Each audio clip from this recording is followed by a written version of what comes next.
Quand les esprits des eaux viennent dans la vie de quelqu'un, ils ne viennent pas habiter dans le corps physique qui est le sec de l'homme. Non, ils viennent habiter dans les eaux. Ils viennent s'installer dans le sang. Est-ce que quelqu'un m'écoute? Est-ce que je parle à quelqu'un? Ils viennent habiter dans le sang et dans l'eau qui est dans le corps de la personne parce qu'il est comme un poisson. Faites sortir le poisson hors de l'eau, il ne vivra pas, il mourra. C'est de la même façon que les esprits des eaux, quand ils viennent dans le corps de l'homme, ils n'habitent pas, dans la partie du physique, mais ils habitent dans la partie de l'eau, du liquide, afin de pouvoir vivre parce que c'est un esprit qui est attaché aux eaux. Voilà pourquoi dans la délivrance des esprits des eaux, numéro 1, la première des choses, c'est de se rendre sec, de faire paraître le sec.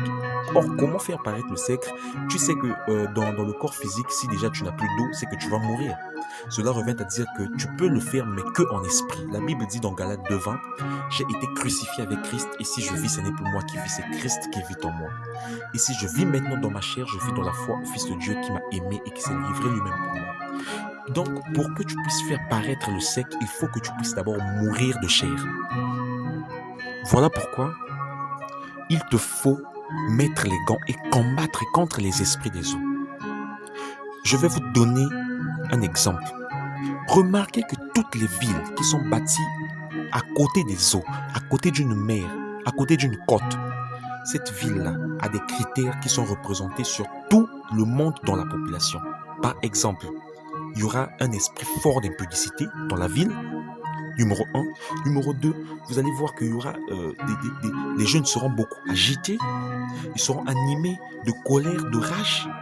Tout ça, ce sont les esprits des eaux qui viennent dicter des ordres au corps humain parce que ces villes-là sont des villes côtières, donc des points stratégiques, là où le diable vient pour prendre leur base.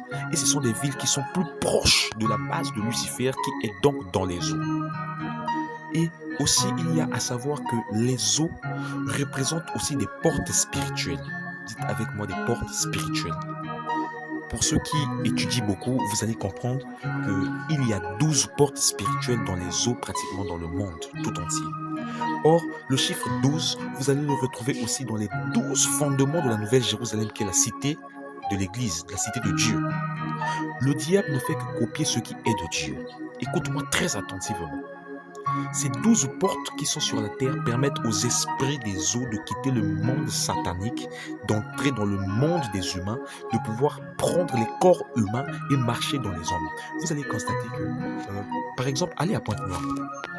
Vous allez remarquer ce mystère-là, et même d'autres personnes vous le diront que dans la mer, il y a un autre monde.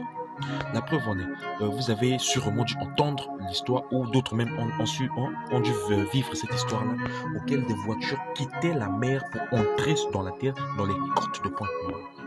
Cela revient à dire que ces voitures-là, ce ne sont pas des bateaux, ce ne sont pas des sous-marins, ce sont des voitures. Mais comment est-ce qu'ils ont pu circuler dans les eaux jusqu'à paraître dans le ciel? Non, c'est parce que tout simplement, ils sont passés par des portes spirituelles qui sont reliées entre la terre et la mer, qui permet aux esprits des eaux de quitter les eaux pour entrer dans la terre. Et ce sont des esprits qui viennent pour animer le monde. Voilà pourquoi quand il y a les esprits des eaux, automatiquement, il y a les esprits de mort. La reine des eaux est aussi appelée Vénus. Vous connaissez sûrement la planète Vénus. Vénus, si vous voyez dans le dictionnaire, on dit que c'est la déesse de la beauté. Est-ce que je parle à une femme ici? Est-ce que je parle à un homme là? Vénus, c'est la déesse de la beauté. Or, qui dit beauté, dit Lucifer, parce que la Bible dit qu'il était parfait en beauté. Mais le contraire maintenant, c'est que le Christ n'avait rien d'attirant qui pouvait captiver les regards des hommes. Dites-moi avance.